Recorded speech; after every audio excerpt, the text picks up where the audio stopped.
የሚከሰቱ ከባባድ የሆኑ ክስተቶች አሉ። ከዛ ሜዳ ነው የሚጀምረው የአኺራ ወይም ደግሞ ከሞት በኋላ ያለው ትንሣኤ ላይ ያለው ምልጃ ወይም ደግሞ ሸፋዓ የሚባለው ከዛ ነው የሚጀምረው። ብዙ አይነት የምልጃ አይነቶች አሉ አኺራ ላይ ወይም ደግሞ ትንሣኤ ላይ የሚከሰቱ። እኔ ያብራራሁልህ ስለነዛ ነው። ከዛ ውጪ ማንኛውም ደግ ብለህ መልካም ብለህ የምታስበውን የአላህን ባሪያ ከፈጣሪ እስኪ ለምንልኝ ዱዓ አድርግልኝ ብትለው ሸፋዓ ወይም ደግሞ ምልጃ በሚለውን ጸሎት ማድረግ በሚለው ኮንቴክስት ከተረዳ ነው ማለት ነው።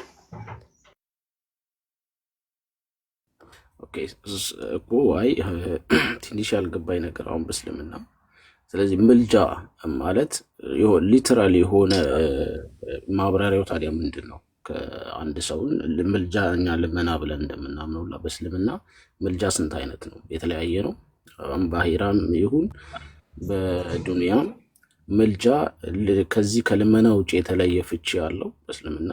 አሁን ቅድም እንደ ክርስትና አይደለም ምልጃ በእስልምና ላይ ለየት ይላል ብሏል ነበር ወሂድ ማለት ነው። ቅድም የሰማሁት ነበር። ስለዚህ ምልጃ በእስልምና ምንድን ነው? ቀጥታ ፍቺው ምንድን ነው ምልጃ ማለት?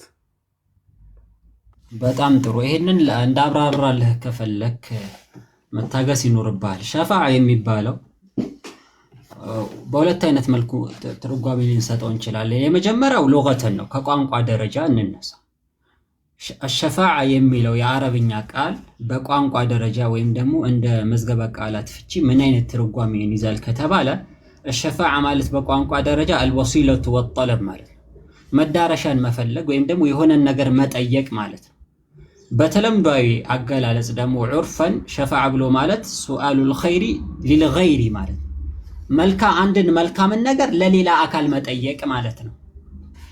ወይም ደግሞ በሌላ አገላለጽ ሸፋዓ የሚለው ቃል ሚነ ሸፍዕ የተያዘ ሸፍዕ ከሚለው አረብኛ ቃል የተያዘ ሲሆን ሁወ ዲዱል ዊትር ይላሉ። ለሁለት ያለ ቀሪ የማይካፈል ቁጥር ማለት ነው። የዛ ተቃራኒ ሸፍዕ ይባላል አሉ።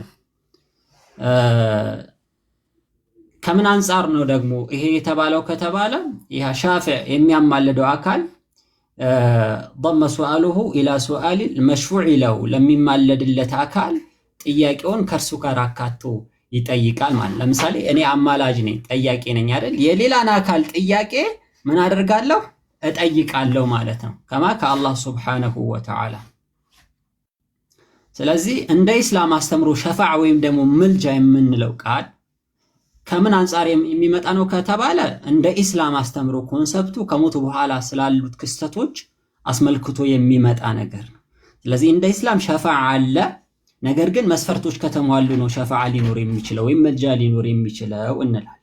እነዛ መስፈርቶች ምንድናቸው ከተባለ በመጀመሪያ ደረጃ አንተ ኩነ በኢዝኒላህ ተባረከ ወተዓላ በአላህ ሱብሓነሁ ወተዓላ ፍቃድ መሆን አለበት። አላህ መፍቀድ አለበት። በሁለተኛ ደረጃ ደግሞ ለሚማለድለት አካልም መውደድ አለበት ነው። ለዚህ ነው አላህ ሱብሓነሁ ወተዓላ ወከም ሚን መለኪን ፊ ሰማዋት ላ ቱግኒ ሸፋዓቱሁም ሸይአን፣ በሰማያቱ ስንትና ስንት መላእክቶች አሉ የእነሱ ምልጃ ምንም የማትጠቅም የሆነች ኢላ ሚን ባዕድ አን ያእዘነ አላሁ ሊመን የሻኡ ወየርዳ፣ አላህ ሱብሓነሁ ወተዓላ ከፈቀደ በኋላ ቢሆን እንጂ ለማን ሊመን የሻ ላሻው ሰውና ወየርዳ አላህ ከወደደ በኋላ ቢሆን እንጂ። ስለዚህ በመጀመሪያ ደረጃ ኢዝኑላህ ተባረከ ወተዓላ መስፈርት ነው። አንደኛ አላህ መፍቀድ አለበት፣ ሁለተኛ አላህ መውደድ አለበት። ለምሳሌ ለነቢዩ ዓለይሂ ሰላቱ ወሰላም ሸፋዓ ይፈቅዳል። ከማ ጃአ ፊል ሐዲስ ነቢዩ ዓለይሂ ሰላቱ ወሰላም ከሚያማልዷቸው ምልጃዎች መካከል አንደኛው ምንድነው? የሰው ልጆች ዓረሳቲል ቂያማ ላይ ወይም ደግሞ የቂያማው መሰብሰቢያ ሜዳ ላይ በተሰበሰቡበት ሰዓት ፀሐይ 2 ማይል ወደ ሰው ልጅ ትቀርባለች። አሁን ጀርባዋን የሰጠችው ፊቷን ታዞራለች ብሏል። በዛን ጊዜ በፀሐይ በሚቃጠሉ ሰዓት 7 ክንድ ላባቸው ወደ መሬት ገብቶ ተመልሶ እንደየስራቸው በላባቸው በሚያጠምቃቸው ሰዓት በዛ ጭንቅ ጊዜ ሰዎች መጀመሪያ የሚመጡት አዳም ዘንድ ነው። ከአዳም ይጀምሩና ሲወርድ ሲወራረድ ነቢዩ ዓለይሂ ሰላቱ ወሰላም ዘንድ ይደርሳል። መጨረሻ ላይ ነቢዩ ዓለይሂ ሰላቱ ወሰላም አነ ለሃ እኔ ያለሁ ለዚህ ጉዳይ እኔ ነኝ የተገባሁት ይላሉ። ሰዎች መጥተው ምንድነው የሚሏቸው? አንቱ የአላህ መልእክተኛ ባይዘው ከአዳም ይጀምራል ወይም ደግሞ ከአደም ይጀምራል። ከዛም በኋላ ኖህ ዘንድ ይመጣሉ። እንዲህ እያለ እነ ሙሴ ዘንድ ይመጣል፣ እነ አብርሃም ዘንድ ይመጣል። መጨረሻ ላይ ዒሳ ዓለይሂ ሰላም ኢየሱስ ክርስቶስ ዘንድ ይመጣል። ኢየሱስ ክርስቶስ ደግሞ ወደ ነቢዩ ዓለይሂ ሰላቱ ወሰላም ያመላክታል። መጨረሻ ላይ እኔ ለሱ አለው ይላል። ከዛስ ላስረዳ ነው። ሁለት መስፈርቶች አሉ። አንደኛ የአላህ ፍቃድ፣ ሁለተኛ ደግሞ አላህ ላሻለት ሰው ሲወድ ነው ምልጃ የሚካሄደው ብያለሁ። ነቢዩ ዓለይሂ ሰላቱ ወሰላም በመጀመሪያ ደረጃ ያስፈቅዳሉ። ፈጂኡ ኢለላህ ተባረከ ወተዓላ ፈየስጁዱ ተሕተል ዓርሽ፣ ወደ አላህ ይመጡና ዓርሽ ስር ሱጁድ ያደርጋሉ። ይኸው ምን ይላቸዋል አላሁ ስብሓነሁ ወተዓላ ያ ሙሐመዱ እርፋዕ ራእሰከ ወሰል ቱዕጣ ወሽፈ ቱሸፋዕ፣ አንተ ነቢዩ ሙሐመድ ሆይ ከተደፋህበት ግንባርህን ቀና አድርግ፣ ጠይቅ ይሰጣል፣ አማላጅነትንም ጠይቅ አማላጅ ትደረጋለህ ይፈቀድልሃል ይላቸዋል። ከዛ በኋላ ነቢዩ ዓለይሂ ሰላቱ ወሰላም ኡመቲ ኡመቲ ይላል። ጌታ ሆይ ህዝቦቼ ተሰቃዩብኝ፣ በመካከላቸው እንደየስራቸው ፍርድ እንዲሰጥ መልካም ስራቸው መጥፎ ስራቸውን ተመዝኖ ወደሚሄዱበት አድርግልኝ ብለው ጌታቸውን አላህን ሱብሓነሁ ወተዓላ ይማልዳሉ ወይም ጌታችን አላህን ይጠይቃሉ። ያ ሸፋዓቱል ኩብራ ይባላል። ከነብዩ ውጪ ለማንም አይሰጥም። ከዛ ውጪ ልንገርህ፣ ለምሳሌ ገሃነም እንዲገባ የተፈረደበት ሰው ሆኖ ገሃነም እንዳይገባ የሚያማልዱ አካላቶች አሉ። ነብያቶችን ሙሰድ፣ ጻድቃንም፣ ሰማዕታትም፣ ብፁዓን እነዚህ ገሃነም ተፈርዶበት ገሃነም አይግባ ጌታችን እባክህ ገሃነም እንዳይገባ አድርገው ብለው የሚማልዱ አሉ። ከዛ በተጨማሪ ደግሞ ገሃነም ተፈርዶበት ገሃነም ከገባ በኋላ ደግሞ ከገሃነም እንዲወጣ የሚማለድለት አካል አለ። ከዚህም አልፎ ደግሞ አላሁ ሱብሓነሁ ወተዓላ በትሩፋቱና በልቅናው በሱ ፈድል በሱ ቸርነት ደግሞ ከገሃነም እሳት ነፃ የሚያወጣቸው አካላቶች አሉ እና በተለያየ ኮንዲሽን ይሄ ሸፋዓ አለ። አሸፋዓቱል ኩብራም ለነብዩ ነው። ከዛ ውጭ ያሉ የተለያዩ የሸፋዓ አይነቶች አሉ። ሁሉም የሸፋዓ አይነት እንደየደረጃቸው ለተለያዩ አካላቶች ይሰጣሉ። ግን ይሄ ሸፋዓ የሚባለው ነገር ሊካሄድ ዘንዳ ሁለት መስፈርቶች ማሟላት አለባቸው። አንደኛ አላህ ፍቃድ መኖር አለበት። ሁለተኛ አላህ ለወደደለት ሰው ብቻ ነው ሊያማልዱ የሚችሉት። እንደ ኢስላም ሸፋዓ ብለን የምንረዳው ይሄን ኮንሰፕት ነው። እሺ አላቋረጥህም ብዬ ነው ማለት እዚህ ጋር ሁለት ነገር ነው የተረዳሁት። ቅድም አላህ ለፈቀደ በአላህ ፍቃድ ላይ የተመሰረተች ምልጃ ብቻ ናት ትክክለኛ ምንድነው ያን ነገር ልታገኝ የምትችለው በአላህ ፍቃድ ላይ ያለች ምልጃ ናት ብለኛል። እና አላህ የፈቀደው ምልጃ አላህ ሲፈቅድ ለምሳሌ እነዛ ምልጃን የሚያቀርቡት ለሰዎች የሚያቀርቡት ሌላ ሶስተኛ ወገን ሰዎች ለሰዎች ምልጃ የሚያቀርቡት ከአላህ ፍቃድ ሲያገኙ ያ ፍቃድ እንዴት ነው አንደኛ የሚገለጥላቸው፣ ሁለተኛ ደግሞ የሞተ ሰው ምልጃን ማቅረብ አይችልም። አንድ ሰው ሞቷል እና ሞት እዛ መቃብር ጋር ሄደ ያን ሰው እንዲ ዱዓ ብትል ብጠይቀው ያ ምልጃ አያቀርብልህም ይለኛል። ስለዚህ ፕሮፌት መሐመድ በህይወት የሉም። አሁን ወደ ፕሮፌት መሐመድ ምልጃን ማቅረብ እነሱ ሊያቀርቡል ይችላሉ ወደ አላህ። ይህን ነገር አይዘመልስ ኡስታዝ ልበል። ኡስታዝ ቀጥል። ሴዴቅያስ አሪፍ ጥያቄ ነው የጠየቀው። ምልጃ የሚለውን በሁለት መልኩ ነው የተረዳኸው። አንደኛ ነገር እኛ በተረዳንበት ሳይሆን ኦርቶዶክሶች በተረዱበት መረዳትም የተወሰነ የተገረፈ ነገር እያየው ነው ያለው ማለት ነው። አንድ ሰው ለምሳሌ ዱዓ አድርግልኝ ብዬ በጠይቀ አንተን በህይወት እያለ እሱ ኡስታዝ እያወራ ያለው ማለት ነው። በህይወት እያለ አሁን ዱዓ አድርግልኝ ብዬ አንተን በጠይቀ ጠይቀሃለሁ። ከሞትክ በኋላ ግን እዚኛ ዓለም ላይ ያለ ኮኔክሽን ከአተምና ከሞለኪል ኮምቦስት ያደረገው አካልን ዲኮምቦስት ያደረጋል። ፊዚካል ፐርሰፕሽን የሚባል ነገር አይኖረንም፣ ኮንታክት የምታደርግበት እኛም ማለት ነው። ስለዚህ አንድ ሰው መቃብር ጋር ሄዶ እባክህ ጸልይልኝ፣ አላህ የጠብቀህ እድሜና ጤና ይስጥህ፣ ብዙ ዓመት እንድትኖር እንፈልጋለን ወጣት ስለሆንክ ማለት ነው። እና አንተ ብትሞት ወደፊት አርጅተህ ብትሞት ቤተሰቦች ሄደው መቃብር ጋር ሴዴቅያስ ወይ እባክህ ፈጣሪ ጋር ጸልይልኝ፣ ልክ አሁን በህይወት እያለ እንደሚያደርገው ቢጠይቅ አሰማም አለማም አትናገርም አትጋገርም። ስለዚህ አይደለም ለእሳቸው ጋር ነቢያቶቹንም ራሱ በሌሉበት መለማመን አይቻልም። ኢቨን በህይወት ያሉትን መላእክትንም ራሱ በሌሉበት መለማመን አይቻልም። አሁን ለምሳሌ እኔ ገብርኤል ወይ እባክህ ጸልይልኝ እባክህ እርዳኝ ዱዓ አድርግልኝ ብዬ ብለው አሁን አይሰማኝም ገብርኤል። ለምን? ሁሉ ነገር መስማት፣ ሁሉ ነገር ማየት፣ ሁሉ ነገር ማወቅ የሚችለው መለኮት ብቻ ነው። አንዱ ኢትዮጵያ ውስጥ ሆኖ፣ አንዱ አረብ ሀገር ሆኖ፣ አንዱ አውሮፓ ላይ ሆኖ፣ አንዱ አሜሪካ ላይ ሆኖ ገብርኤል በአንድ ቢጸልይ ሁሉንም መስማት ለመቻል መለኮት መሆን መቻል አለበት።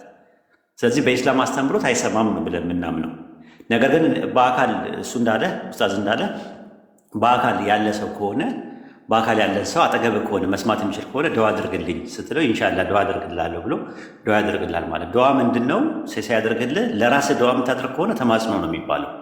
ለሌላ አካል ግን ዱዓ ካደረክ ምንድነው? ምልጃ ይባላል ማለት ነው። ምልጃ ምንድነው? ጠይቆ መልስ መጠበቅ ማለት ነው። ለምሳሌ አንተ ዱዓ አድርገህልኝ መልስ ካላ ነው ራሱ ማለት አንተ ዱዓ ስላደረክልኝ ዱዓ ማድረግ ችሎታው ተሰጥቷል። ነገር ግን ምንድነው ምላሹ ግን አላህን የሚወስነው በምን አይነት ኮንዲሽን የሚወስነው ምን ማድረግ አለበት ምናምን የሚለው ነገር አላህ ብቻ ነው የሚያውቀው ራሱ ማለት ነው። ከዛ በኋላ አንዳንዴ ደግሞ ሲመለስልም ዱዓ ያደረክልኝ ነገር እኮ ደርሶልኛል ጀዛከላህ ብዬ እልሃለሁ፣ አመሰግናለሁ፣ አላህ ይስጥልኝ ብዬ እልሃለሁ። ለምን ዱዓ አድርገህልኝ ያ ነገር ከደረሰ ዱዓ አድርጌልህ ነበር አንተም ትለኛለህ። አንዳንዴ ዱዓ አድርጌልህም አንዳንዴ እንትን ላይ ይችላል ረጅም ጊዜ ላይ እንደምትመለከተው በኢስላም ዱዓ መቅቡል የማይሆንበት ወይም ተቀባይነት የሚያገኝበት ወይም ጸሎት ተቀባይነት የማያገኝበት 5 ምክንያት አሉ። ታውቃቸዋለህ ሴዴቅያስዬ? ልክ ነው፣ እየሰማሁህ ነው። ግን አሁን እዚች አንድ ጥያቄ ላይ ማለት እዚሁ ጋር ልቆምና እንዳናልፈው ብዬ ነው። ምልጃ የሞተ ሰው ኦልሬዲ ምልጃ ማቅረብ አይችልም ስላልከን አሁን በዚህ በነብዩ መሐመድ ላይ እዛ ላይ ይዘህልኝ መጠየቃው አማሉኝ ብለህ ረሱ ሰለላሁ ዐለይሂ ወሰለም መጠየቃቸው አሁን መጠየቅ አትችልም። ረሱ ሰለላሁ አይሰሙም። ኦኬ ቴንክ ዩ። ስለዚህ በነብዩ ላይ ሰለዋት ማውረድ እነሱ በሌሉበት ይሄ ነገር እንዴት ነው? ከዚህ ጋር የሚገናኝ ነገር የለውም? ነው ሰላዋት ማውረድ በሩህ ላይ ነው የምታወርደው። በረሱ ሰለላሁ ዐለይሂ ወሰለም ሩህ ላይ ነው የምታወርደው። አንደኛ። ሁለተኛ ነገር ደግሞ መመኘት ነው። ራሱ ሰላም በቅን መንገድ በተመረቱ ላይ ይሁን ትንልለኛ። ለምሳሌ ሰላም በተወደዱት በአማኞች ላይ ይሁን ብለን እንላለን። ቁርአን ላይ እንደዛ ይናገራል። ሰላም ቅንን ነገር በተመረቱት ላይ ይሁን ትላለህ። ዛት ሚንስ ምኞትህን ነው የምትገልጸው እንጂ አሁን እነሱ ከጸሎት ጋር የሚያያይዘው ነገር ምንም ነገር የለውም። ሰላም ቅን መንገድን በተመረቱ ሁሉ ላይ ሰላም በሙስሊም ሁሉ ላይ ብዬ ብል ያ ማለት ነው ሙስሊሞቹ በአጠቃላይ አሁን ዱዓ እያደረኩኝ አይደለም። ይሰማሉ አይሰሙም ምንም ያውቁት ነገር የለም። እኔ ቤቴ ሆኜ ሰላም በሁሉም ሰዎች ላይ ይሁን ብዬ ብናገር ምኞቴን የተገለጽኩት እንጂ እነሱን ኮንታክት እያደረኳቸው አይደለም። ቀጥል። ኦኬ። ስለዚህ አሁን እዚህ ጋር ስለ መላእክቶች እንደማይሰሙ እንትን ብልኸኛልና የእነሱ ምልጃ ከፈጣሪ የተለየ ነው ማለት ያህን የመስማት ለእነሱ አልሰጣቸውም ብለህ ታምናለህ? ነው ይጸልያሉ፣ መላእክቶች ይጸልያሉ። ግን መላእክትን ገብርኤልን ሚካኤልን ስለዚህ ይጸልያሉ። ግን ገብርኤል ወይም ሚካኤል ይጸልይልኝ ተብሎ አይባልም በኢስላም ነው የሚባለው። ለምን? ሁሉን አዋቂ ስላሉ ነው፣ ሁሉ ነገር የሚሰሙ ስላልሆኑ እና ሁሉን ደግሞ ተመልካች ስላልሆኑ እንደዚህ አይነት እንትን ፓወር የላቸውም። መለኮት ስላልሆኑ ማለት መለኮት ብቻ ነው ሁሉን ነገር ማየት፣ ሁሉን ነገር መስማት፣ ሁሉን ነገር ማወቅ የሚችለው ብለን ነው የምናምነው። ኡስታዝ የሸፋዓና ደግሞ ሰላት ልዩነት አለው እንዳይምታታበት ስለሰጋው ለምሳሌ ኢነላህ ወመላኢከቱሁ ዩሰሉነ ዐለ ነቢይ የሚለው ማለት ነው። ይኸውልህ እኛ በነቢዩ ዓለይሂ ሰላቱ ወሰላም ላይ ሰላዋት ስናወርድ አላሁመ ሰሊ ዐላ ሙሐመድ ስንል ሰላዋት በሶስት አይነት ዲፊኒሽን አለው። አላህ በመጀመሪያ ደረጃ ኢነላህ ወመላኢከቱሁ ዩሰሉነ ዐለ ነቢይ አላህም በመልእክተኛው ላይ እኮ ሰላትን ያወርዳል ብሏል። መላእክቶችም ሰላትን ያወርዷል ብሎ ካበቃ በኋላ ያ አዩሃ ለዚነ አመኑ ሰሉ ዐለይሂ ነው ያለን። እናንተ ያመናችሁ ሰዎች ደግሞ በመልእክተኛው ሰለላሁ ዐለይሂ ወሰለም ላይ ሰላትን አወርዱ አለን። ስለዚህ አላህ በነቢዩ ላይ ሰላትን ያወርዳል ማለት ሰናኡሁ ዐላ ዐብዲሂ ፊል መላኢል አዕላ ነው። በላኛው ዓለም መላእክቶች ባሉበት ስፍራ አላህ መላእክቶቹን ሰብስቦ መልእክተኛውን ሰለላሁ ዐለይሂ ወሰለም ያወድሳቸዋል፣ ያሞግሳቸዋል። እንዲህ የሚባል መልካም የሚባል ባሪያ ነብዬ እያለ ያሞግሳቸዋል ማለት ነው። መላእክቶች በነቢዩ ዓለይሂ ሰላቱ ወሰላም ላይ ሰላትን ያወርዳሉ ማለት ደግሞ ኢስቲግፋር ማለት ነው። ለመልእክተኛው ሰለላሁ ዐለይሂ ወሰለም ኢስቲግፋር ያደርጋሉ፣ ምህረት ይጠይቃሉ ማለት ነው። እናንተ ያመናችሁ ሰዎች ሆይ ደግሞ በመልእክተኛው ላይ ሰላትን አውርዱ ተብለናል። ስለዚህ እኛ ሙስሊሞች ደግሞ እዚህ ምድር ላይ የምንኖረው አላሁመ ሰሊ ዐላ ሙሐመድ ስንል ዱዓ ነው። ተግባባን? ዱዓ ነው። ለነቢዩ ዓለይሂ ሰላቱ ወሰላም እንለምንላቸዋለን እንጂ ነቢዩን ዓለይሂ ሰላቱ ወሰላም አይደለም እንለምናቸው።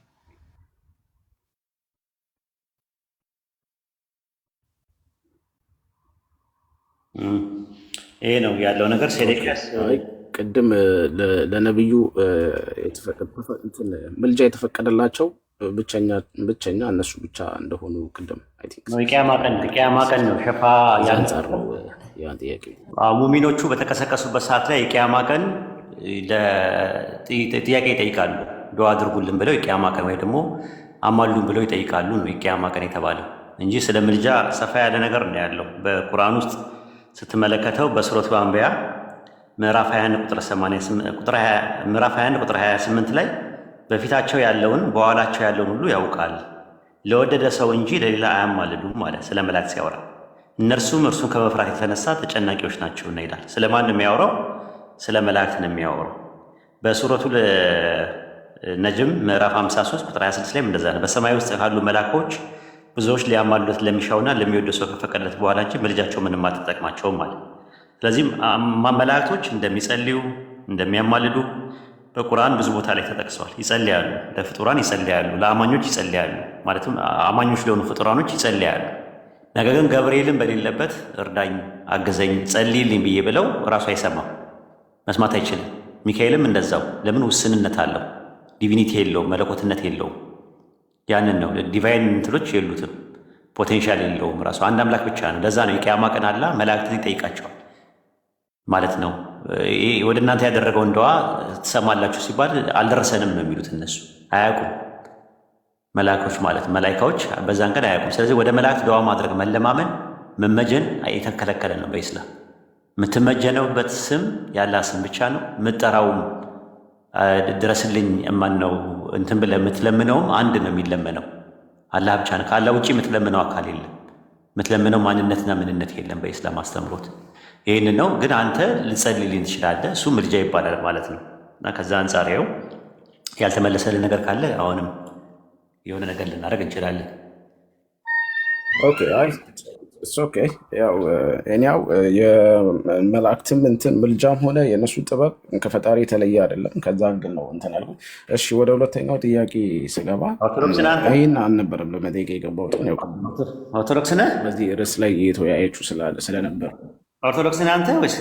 የኔን ቤተ እምነት ለጊዜው ይቆይና እንድናውቀው ነው አሁን እንድናውቀው ነው ማለት እንትኑ ፐርስፔክቲቭን አውቀን መልስ ለመስጠት ራሱ አያመችም ማለት ቤተ እምነት ምንድን ነው ምን የምንጠይቀው ፐርሰናል አይደለም። ግን ፕሮቴስታንት ከሆነ የፕሮቴስታንት አፕሮች አለ፣ ኦርቶዶክስ ከሆነ ደግሞ የኦርቶዶክስ አፕሮች አለ። አሁን ለምሳሌ ዝም ብለን ብናወራ የፕሮቴስታንት አፕሮች ልክ እንደ ኦርቶዶክስ አድርገን ብናወራ አንድ አይነት አይደለም። በምልጃ ላይ ያለው አንድ አይነት አይደለም። በጸሎት ላይ ያለው ነገር አንድ አይነት አይደለም። ስለዚህ የትኛውን ያልኩት ለዛ ነው። ያ ግን አሁን መጠይቅ ጥያቄ እስልምና ላይ ብቻ ዲፔንድ ሆነ የምትመልስልኝ መልስ ኮምፓራቲቭ ሪሊጅን ነው እያነጻጸርን። አንዳንዴ ራሳችሁ ጋር ያለውን ነገር ዝም ብላችሁ የምትጠይቁ ሰዎች እናንተ ጋር ያለውን ለምንትን ለማለት ኮምፓራቲቭ ሪሊጅን እንጠቀማለን። ኮምፓራቲቭ ሪሊጅን አይደለም መልስ መስጠት ያለባችሁ እኛ በምንፈልገው መልኩ ነው ማለት አትችልም። እንደዛ ራይት የለህም። ሰው ቤት መተን አይደለም ገባኝ። ግን ወይደው ለምን መሰለህ አሁን በክርስትና ጥያቄ ሲጠይቁ በየትኛውም ዓለም ሰምቼ አላውቅም። ቁርአን እያጣቀሱ ኮምፓራቲቭ ሪሊጅን ነው እንደዛ ከፈለግ ብለው አንድ ፕሮቴስታንትን ትርጉም የለውም። ባክግራውንዱ ካወቅኩኝ ገባሽ ፕሮቴስታንት ነኝ ብሎ ካለ ኦርቶዶክስን አፕሮች በማድረግበት ማርያምን ታመልካላችሁ የሚል የእንዝራ ስብሐት ላይ አለ ብዬ አልከራከረው። ለምን በእንዝራ ስብሐት የማያምንም እንትን የማያምን ፕሮቴስታንት ከሆነ ሶላ ስክሪፕቸራ ነውና። ስለዚህ አሁን የምጠይቀው ለዛ ነው። እሱ ቤተ እምነቱን መናገር አልፈለገም። ከዛ ደግሞ እሺ በእሺ ችግር የለውም ብዬ ደግሞ ሳልፈው ጥያቄ ያለኝ ግን ጥያቄን ስጠይቅ ባይብል ላይ እንዳትመጣ አለ። ባይብል ላይ እንዳትመጣ ክርስትና እንዳትነካ አለ። አይ ቤቱ የኮምፓራቲቭ ሪሊጅን ነው፣ እኛ የኮምፓራቲቭ ሪሊጅን ሰዎች ነን። ስለ እስልምና ብቻ መጠየቅ ከፈለክ ደግሞ መስጊድ ሄደህ መጠየቅ ትችላለህ። ይሄ የኮምፓራቲቭ ሪሊጅን ነው። አንዳንዴ የምጠይቁ ጥያቄ ባይብላችሁ ላይ ያለ ነገር ነው። ስለዚህ የእናንተን ነገር በአይን ላይ ያለውን ጉድፍ ሳታይ የወንድምን ጉድፍ ማየት የለብም ይላል ማቴዎስ 7 ላይ። ስለዚህ መጀመሪያ ራስ ላይ ያለውን ነገር ሳታቅ ደብል ስታንዳርድ ነው የምንጠቀመው። ራሱ በሰፈሩት ቁና ሰፍረን ነው የምንሰጠው። እና አንዳንዴ እንደዚህ አይነት ነገሮች አሉ ማለት ነው። እንደ አይነት ነገሮች እንዲሰፈሩ አልፈልጉም። ከተነጻጸርማ ይጋለጣሉ። እነሱ መደበቃቸው ነው በእነሱ ቤት። ኤኒዌይስ ደራ ቀጠል። እሺ ኡስታዝ ሰላም ላንተ ይሁን። በመጀመሪያ ሰላም ልበላችሁ ኡስታዝ። አንቢያ ከቁርአን ነው የምጠይቀው ዛሬ። አንቢያ 64 ላይ አንቢያ 64 ላይ እናንተም አባቶቻችሁም በግልጽ ስህተት ውስጥ ነበራችሁ ይላል አይደለም? 54 ላይ እናንተም አባቶቻችሁም በስህተት ውስጥ ነበራችሁ ይልና እዚህ ደግሞ ሱራ አልኢምራን ላይ 164 ላይ አላህ በምእመናን ላይ ከጎሳቸው የሆነ በእነርሱ ላይ አንቀጾቹን የሚያነብ የሚያጠራቸው መጽሐፍንና ጥበብን የሚያስተምራቸው የሆነን መልእክተኛ በውስጣቸው በላከ ጊዜ በእርግጥ ለገሳቸው። እነርሱም ከዚያ በፊት በግልጽ ስህተት ውስጥ ነበሩ ብሎ ይሄ የሚያወራው ስለ ኢየሱስ አይደለ? የሚያጠራቸው የሚለው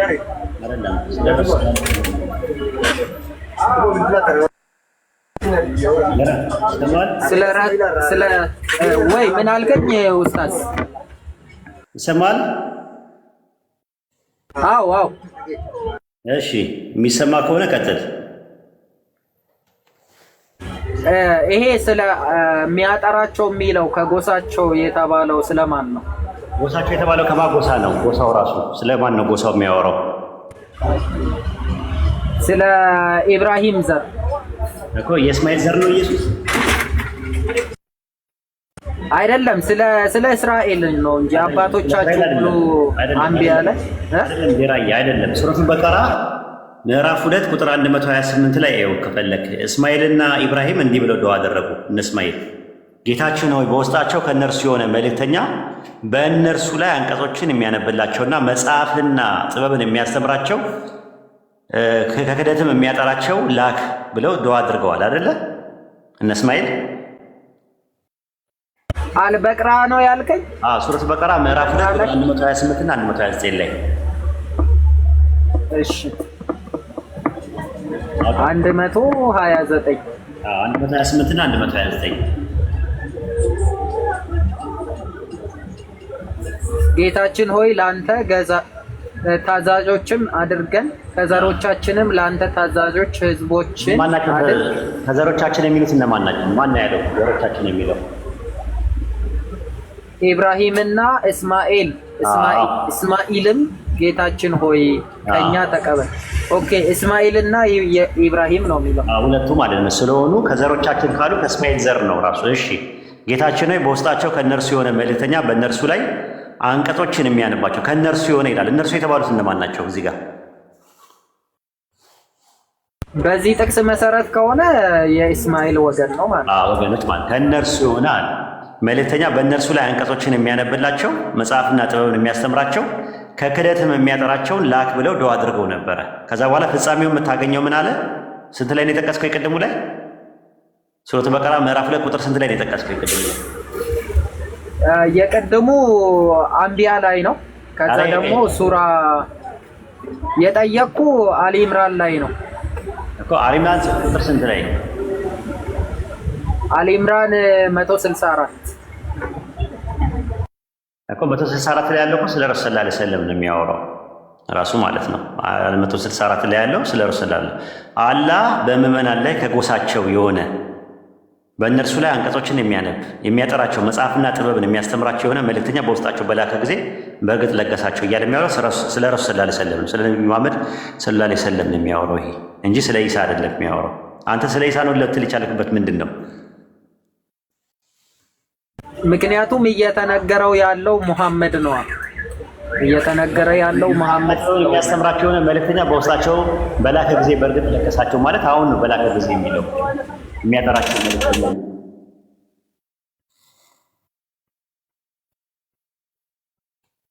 ግልጽ ነው። ሌላ ጥቅስ ልጨምርልህ? እስቲ ጨምርልኝ። አይ ግልጽ ያልሆነልኝ እንዴት መሰለ፣ ምእመን የሚለው የእስማኤልን ወገን ከሆነ ምእመን የሚባለው ከረሱል አላህ በኋላ አይደል የመጣው? ሱረቱ ጁማ ምዕራፍ 62 ቁጥር 2 ላይ ይኸው 62 ቁጥር ስንት? 2 ቁጥር 2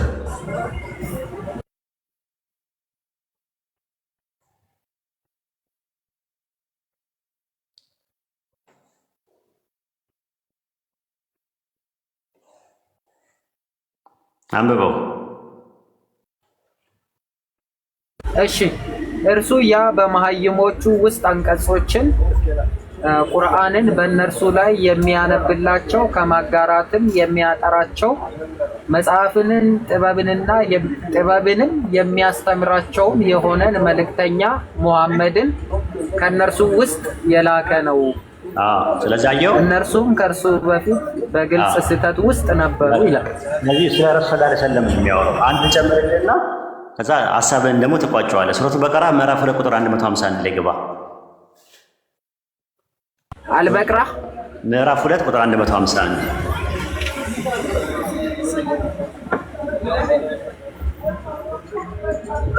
አልበቅራ ምዕራፍ ስንት ነው? አልበቅራ ማለት ምዕራፍ 2 ቁጥር 151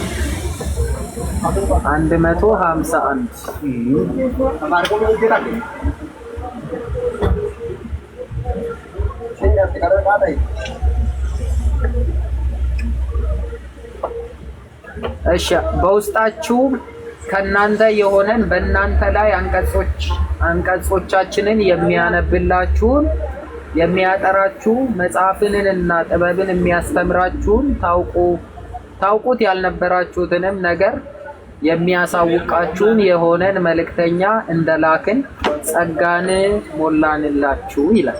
በውስጣችሁ ከእናንተ የሆነ ብሎ በሁለተኛ መደብ የሚያናገረው እነማንን ነው? ቅድም በውስጣቸው ከእነርሱ የሆነ ብሎ ነው ያሉት ዱዓ ሲያደርጉ ከዘሮቻችን ብለው እስማኤልና ኢብራሂም ዱዓ ሲያደርጉ የነበረው ሱረቱ በቀራ ምዕራፍ 2 ቁጥር 128 እና 129 ላይ። አሁን ደግሞ አላህ በሁለተኛ መደብ ፊት ለፊት አረቦችን ምን አላቸው?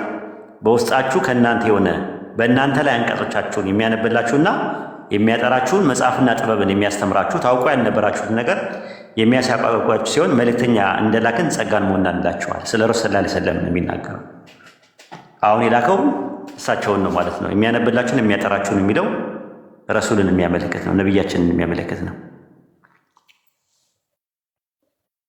ግልጽ ነው ዴራ? እሺ ሌላ ጥያቄ ደግሞ ይሄኛው ግልጽ ነው። ሱራ 15ኛው ላይ ብዙ ጊዜ ጠይቄያለሁ ግን አልመለሱልኝም። እሺ ችግር የለውም ጠይቅ ወንድሞችን። እሺ ጠይቅ። 1539 ላይ ኢብሊስ አለ ጌታዬ ሆይ እኔም በማጥመምህ ይሁንብኝ፣ ለእነርሱም በምድር ላይ ኃጢአትን እሸልምላቸዋለሁ፣ ሁሉንም አጣማቸዋለሁ ይላል። አሁን እዚህ ቦታ ላይ ተናጋሪው ኢብሊስ አይደለም ወይ ብዬ ነው የጠየቁት እኮ። ታዲያ እንትን ቁርአን የአላህ ቃል ብቻ ነው የሚባለው ነገር እንዴ? የአላህ ቃል ነው። ኢብሊስ ይህንን ያለው መቼ ነው? ይህንን ያለው መቼ ነው? ኢብሊስ እዛ ሲወድቅ ጊዜ ማለት ነው። አዎ በቃ ስለዚህ ያንን ነገር እየተናገረ ያለው ማን ነው? ይህንን ባለፈው የነበረውን ጥንት የነበረውን ነገር የሚተርከው ማን ነው? የሚተርክልን ለመሐመድ ጅብሪል ነው። ኧረ እንተርካለህ አለን እያለ የሚናገረው ኢብሊስ አለ ጌታዬ ሆይ እኔን በማጥመም ይሁንብኝ፣ ለእነርሱም በምድር ላይ ኃጢአትን እሸልማቸዋለሁ፣ ሁሉንም አጣማቸዋለሁ። እንተርክልሃለን እያለ ነገሮች ወደ አንተ እናወርዳለን እያለ የሚያወራው ማን ነው? ቁጥር ስንት ላይ? በቁርአን ብዙ ቦታ ላይ ነው እንተርክልሃለን እያለ አላህ ብዙ ቦታ ላይ ይናገራል። ሱረቱ ጣሃ ምዕራፍ 99 ላይ አሁን ለምሳሌ 99 ላይ ይኸው ሱረቱ ጣሃ ምዕራፍ 20 ቁጥር 99 ላይ በእርግጥ ካለፉ ወሬዎች አንተ ላይ 20 ቁጥር 99 ላይ 20 ቁጥር 99 ምን ይላል? እሺ እንደዚሁም በእርግጥ ካለፉት ወሬዎች በአንተ ላይ እንተርካለን ከኛም ዘንድ ቁርአንን በእርግጥ ሰጠን ይላል። ተራኩ አላህ ነው ተናጋሪ በአንተ ላይ። አዎ ስለዚህ በረሱል ሰለላሁ ዐለይሂ ወሰለም ላይ እየተረከ ያለው አላህ ስለሆነ ጥንት የነበሩ ነገሮች እንደዛ ነው። ለምሳሌ አንተ ሐዋርያ ቤተክርስቲያን ውስጥ ልጅ ሆነ ነው አይደለ? በዛው ነው አይደለ? በጌታ ቤት ውስጥ ነው ያደግከው አይደለ? ሐዋርያ ቤተክርስቲያን አይ አምኜ ነው። እሱማ ኦኬ አምኜ ነው። መቼ ነው ያመንከው? ለምሳሌ ኤግዛምፕል ነው የምሰጥህ። ከ11 ዓመት በፊት በቃ ከ11 ዓመት በፊት ቄስ ተክለማርያም ገዛኸኝ ወይም ደግሞ ቢሾፕ ተክለማርያም ገዛኸኝ ጋር ያ የነበረን ቆይታ እጃቸውን ጭነው እንደጸለዩልህ መንፈስ ቅዱስን እንደተቀበልክ ጥምቀት በኢየሱስም እንደተጠመቅ ለእኛ እዚህ ጋር ብትተርክልን የማን ቃል ነው ከአንተ የሚወጣው? የራሴ ቃል። ኦኬ። እሳቸው ደግሞ በርታ አይዞ ጸልይ ምናምን ነገር አሉኝ እያልክ ብታወራ አሁን የማን ቃል ነው? የእሳቸውን ቃል በእኔ አንደበት ማለት ነው። እሳቸው ያሉትን በእኔ ቃል አድሬሱ ማለት ነው። አድሬስ የሚያደርገው የማን ነው? እየተናገርኩ ያለሁት እኔ ነኝ። የማን ቃል ነው ከአንተ የሚወጣው? የማን ቃል ነው? እሳቸው ያሉትን ማለት ነው። እሳቸው ያሉትንማ እንትን ነው ራሱ ሰከንድ አድሬስ እኮ ነው ራሱ። ፈርስት አድሬስ ማን ነው? እኔ ነኝ። ስለዚህ ያን የማን ቃል ነው ቃሉ ሁሉ ለሙሉ ከአንተ የሚወጣው? የራሴ። በቃ እንደዛ ማለት ነው። ስለዚህ አላህ ነው የሚናገረው ያንን ነገር ጥንት የነበረውን ነገር አላህ ነው የሚናገረው። እንደዛማ ካልከማ ቁርአን ላይ ብዙ ቦታ አለ። ኢብራሂም ከአባቱ ጋር ያደረጉትን ልውውጥ አላህ ይነግረናል። ስለዚህ ኢብራሂም አባትየው የተናገረውን ኢብራሂም ለአባቱ የተናገረውን ንግግር አምጥተህ ቁርአን የኢብራሂም ቃል ነው ልትል ነው እንዴ? ትንሽ ቆይተህ እንዴ አደምም እኮ ተናግሯል። አደም እንትን ጸሎት የጸለየበትም ሙላ አለ እኮ አደም የአባት መረን ከከሳሪዎች እንሆናለን ምናምን ብሎ ጸሎት ይጸለይበታል። ቀደም ራሱ ሱረቱ በቀራ ምዕራፍ 2 ቁጥር 129 ላይ ያለው ጥቅስ አለ። ኢብራሂምና እስማኤል የጸለዩት አለ። እሱም ደግሞ የቁርአን የነ ኢብራሂምም የነ እስማኤልም ቃል ነው ልትል ነው ትንሽ ቆይተህ ገብቷል። አላህ የቂያማ ቀን ካፊሮች ምን እንደሚሉላ ነገሩናል ቀደም ብሎ እና የካፊሮችም ቃል ነው ቁርአን ልትል ነው ዴራ አሁን ገባኝ። ስለዚህ እንትን ማንም ሰው ቢናገር የተናገሩትን እየተረከልን ከሆነ ተናጋሪውን በአንተ ላይ እንተርክላለን። በአንተ ላይ እንተርክላለን ስላለ በረሱል ሰለላሁ ዐለይሂ ወሰለም በመጡበት ሰዓት ላይ ቁርአን በሚወርድበት ሰዓት ላይ የሚናገረው እሱ ብቻ ነው እኛ ነጥባችን። ቁርአን ሙሉ ለሙሉ የአምላክ ቃል ነው የምንለው ለዛ ያላ ንግግር ነው። ካላ ውጪ በቁርአን ውስጥ የሚነገር አካል የለም ነው የምንለው። ስለዚህ መልእክተኛው ዓለም ብሎም እኮ አላህ የሚናገርበት አለ። ረሱል ሰለላሁ ዐለይሂ ወሰለም ያሉት አለ። ቁርአን ሰዎች የተጣለ ነገር አድርገው ያዙት አለ ይላል አላህ ራሱ አለ ብሎ ይነግረናል። እና ደግሞ ሂድና በላቸውም ብሎም ይናገራል። ሄደው የሚሉትን ረሱል ሰለላሁ ዐለይሂ ወሰለም የሚሉትን በል እርሱ አላህ አንድ ነው በል ይላል። ሄደው እሳቸው የሚሉትን ሁላን ተናግሯል አላህ። ስለዚህ እሳቸው የሚሉትን ነገር አላህ ቀድሞውኑ ስለተናገረ ቁርአን የእሳቸውም ቃል ነው ልትል ነው ትንሽ ቆይተህ። ግልጽ ነው ዴራ? አዎ። አሁን ደግሞ ቅድም ያነሳችሁትን ልጠይቅህና ቅድም ያነሳችሁት ስለ አምላክ ባህሪ አምላክ የሚባለው አንድ ነገር በሁሉ ስፍራ የሚገኝና በሁሉ የሚኖር የሁሉንም የሚሰማ ከሆነ ኢየሱስ ይህንን አያሟላም ትላለህ? ከመጽሐፍ ቅዱስ አንጻር በሁሉም ቦታ የሚኖር ነገር አምላክ ነው ብለህ ታስባለህ እኮ። በሁሉ የሚገኝ ከሆነ የሁሉንም ጸሎት የሚሰማ የሁሉንም ደግሞ ነፍስ የሚቀበል ከሆነ በሁሉም ቦታ ማለት ነው። በሁሉም ቦታ የሚገኝ ነገር መለኮት ነው ብለህ ታስባለህ ወይ ነው ጥያቄ። አሁን እኔ አንድን አምላክ በሁሉ የሚኖርና በሁሉ የሚሰራ እኮ አንድ ነገር በሁሉም ቦታ ላይ መገኘቱ አንድ ነገር አምላክ ያሰኘዋል ወይ ነው ጥያቄ ነው የጠየቁህ። እሱ መልስልኝ። እኔ አሁን ከአንዱ በቀር በሁሉ ስፍራ ይገኛል ብዬ የማስበው የለም። ስለዚህ አሁን በሁሉም ቦታ የሚገኝ ነገር አምላክ ነው እያልክ ነው ያለው። የሁሉንም የሚሰማ በሁሉ የሚገኝ ከሆነ አምላክ ነው ወይ? የጠየቁህ ጥያቄ በሁሉም ቦታ ላይ የሚገኝ ነገር ሁሉ አምላክ ነው ወይ ነው የጠየቁህ። በሁሉ ቦታ የሚገኝ አምላክ ነው ወይ ስትል ከአምላክ ውጪ በሁሉ ቦታ የሚገኝ አላየውማ። ምናልባት እኮ ነው ወይ ነው የጠየቁህ ካላነበብኩ። አዎ በሁሉ ቦታ የሚገኝ በሁሉ የሚሰራ አንድ አምላክ የሁሉ አባት አለ ነው የሚለው። ስለዚህ ቦታ የሌለበት ቦታ አለ? አምላክ የሌለበት ቦታ የለም። የጠየቁህ ጥያቄ በደንብ አዳምጠኝ። ቦታ የሌለበት ቦታ አለ ወይ? ቦታ የሌለበት ቦታ አልገባኝም ኡስታዝ። ቦታ የሌለበት ቦታ አለ ወይ? ራሱ ስፔስ የምትለው ስፔስ የሌለበት ቦታ የለም። ስለዚህ ቦታም በሁሉም ቦታ ነው ያለው ማለት ነው።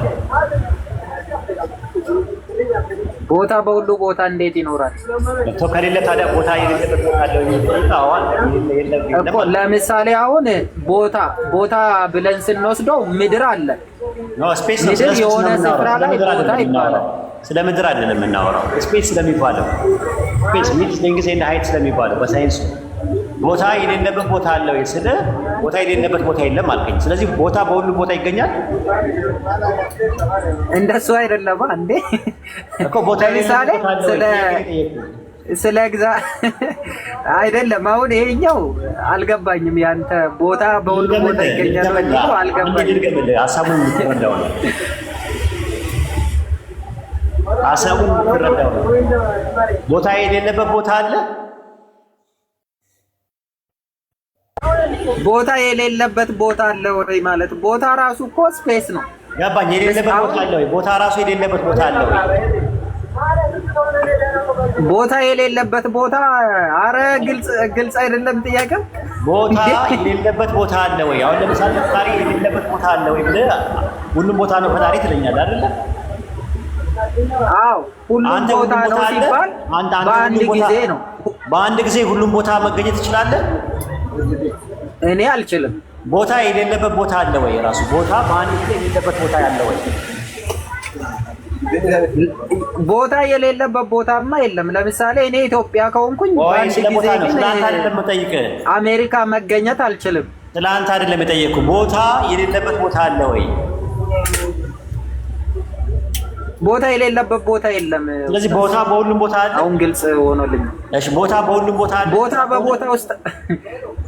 ቦታ በቦታ ውስጥ አይገኝማ እኮ ቦታ አምላክ ነው እንጂ ቦታ የለም ወይ ስለ አዎ ቦታ የሌለበት ቦታ የለም ማለት። ስለዚህ ቦታ የሌለበት ቦታ አለ። ቦታ የሌለበት ቦታ አለ ወይ ስትለኝ እኮ ቦታ በሁሉ ስፍራ ሲገኝ ነው። ቦታ መንፈስ አይደለማ። የጠየቅኩህ ቦታ የሌለበት ቦታ አለ ወይ? አረ ቦታ የሌለበት ቦታ የሚባለው እኮ ቦታ ራሱ እንትን የሆነ ነገር ሲሆን እኮ ነው። ቦታ በሁሉም ቦታ አለ አይደል እንዴ? ቦታ እያንዳንዱ ቦታ ራሳቸው ቦታ ናቸው። ገባኝ። ግን ቦታ የሌለበት ቦታ አለ ወይ? አረ ኡስታዝ አታወዛግበኝ። አሁን ኢትዮጵያ ቦታ ነው፣ ግን ኢትዮጵያ በሁሉ ቦታ መገኘት አትችልም። ነው አይደለም? አጠቃላይ ነው ጀነራሊ ነው የምጠይቀው። ቦታ የሌለበት ቦታ እኮ መንፈስ አይደለም። በሁሉ ቦታ መገኘት አይችልም። ቦታ አለ ወይስ የለም ነው የጠየቁት።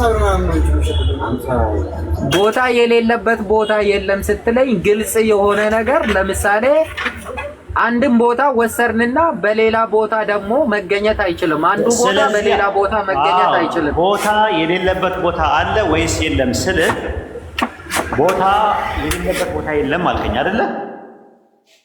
አዎ የለም። ስለዚህ ቦታ የሌለበት ቦታ ከሌለ ቦታ በሁሉም ቦታ ላይ አለ ወይስ የለም? ቦታ እኮ ራሱን ችሎ ቦታ እኮ ነው እኮ ቦታ አልኩህ እኮ ስፔስ ነው የምናወራው። ስለ ስፔስ እና ታይም ነው እኮ የምናወራው። ስለዚህ ስለ ስፔስ እና እኮ ለምሳሌ አንዱን ቦታ እንውሰደው። ለምሳሌ አሁን እኔ ያለሁበት ቦታ ኢትዮጵያ ነው። ኖ ስፔስ አይደለም። ጀነራሊ ያለው ስፔስ አታድርገዋ። ጀነራሊ ስለ ቦታ ነው እያወራን ያለነው። ኢትዮጵያ ምናምን ቦታ የሌለበት ቦታ የለም ወይ ስትል አሁን እኮ ይሄኛው ሎጂክ ቦታ በሁሉ ስፍራ ይገኛል ወይ ለማለት ነው አይደለም? አይደለም። የመጀመሪያ ጠየቁ ቦታ የሌለበት ቦታ አለ ወይስ የለም? የለም። ቦታ የሌለበት ቦታ ግን የየራሳቸው ቦታ ስም አላቸው ነው።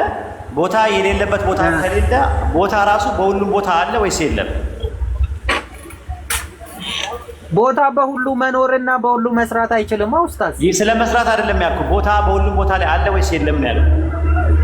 አለ አልኩኝ እኮ እሱንም። ስለዚህ ቦታ በሁሉም ነገር አንድ ነገር በሁሉም ቦታ ላይ ስላለ አምላክ ነው አይደለም እንዴት ይባላል ነው ጥያቄ። ኦኬ አሁን ያኛውን ከአምላክ አንፃር ስናይና ከቦታ አንፃር እንየው። እሱ ነው ከአምላክ አንፃር ስናይ አምላክ በቦታ ውስጥ በሁሉም ስፍራ ይገኛል። ቦታ ግን በቦታ ውስጥ መገኘት አይችልም ነው። ስለዚህ እኛ ትምህርት ደግሞ ቦታ በቦታ ውስጥ እናያለን ትምህርት።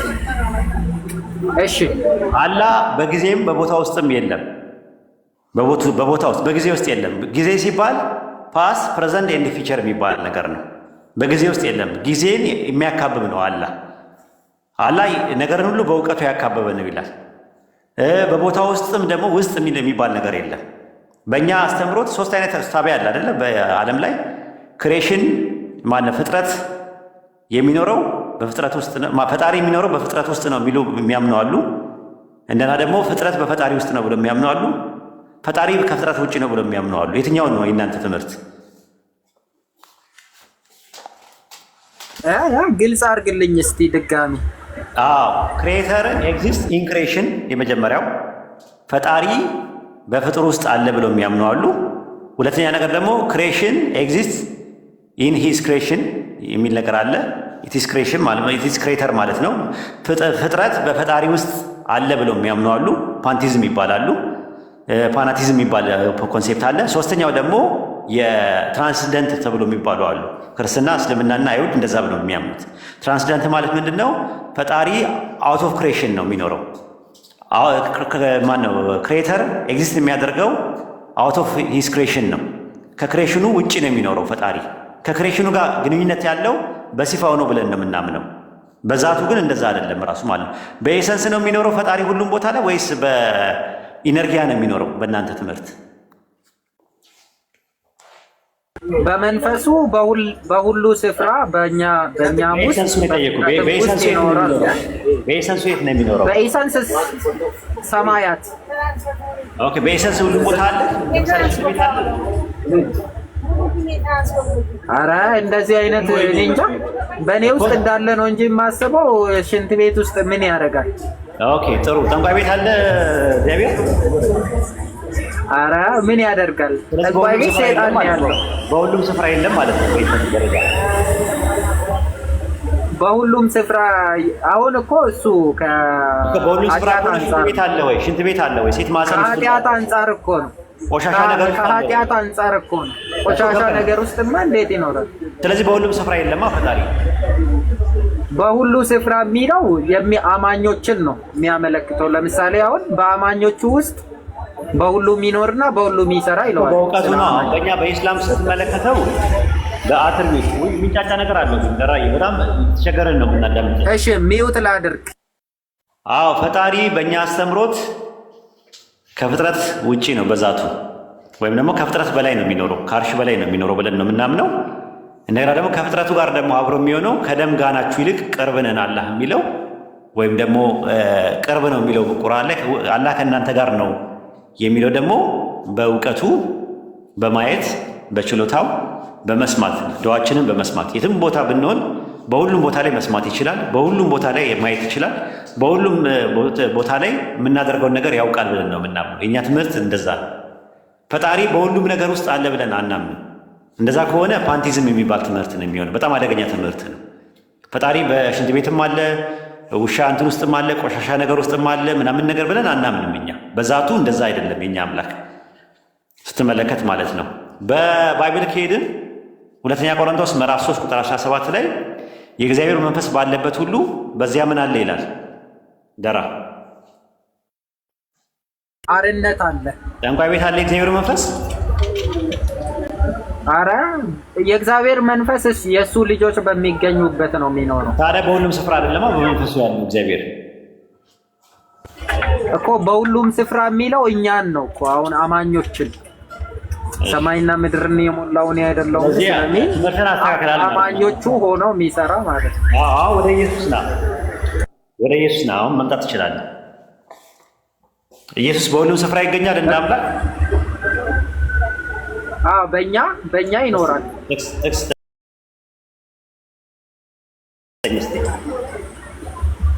ማቴዎስ ምዕራፍ 18 ቁጥር 20 18 ወይስ 28 18 ኦኬ። ሁለቱም ሶስት መሆናችሁ በስሜ ስትሰበሰቡ በመካከላችሁ እገኛለሁ የሚለው ነው። ኦኬ። አንደኛ ቆሮንቶስ 5:3 ነው ግባ። አንደኛ ቆሮንቶስ 5:3 ግባ።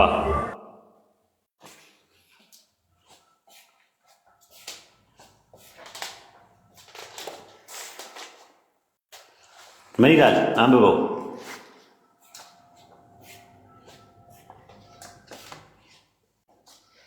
አለ ዴራዬ አለው እያወጣው ነው ኡስታዝ። እሺ በቀጥታ እኔ ላንብብልህ።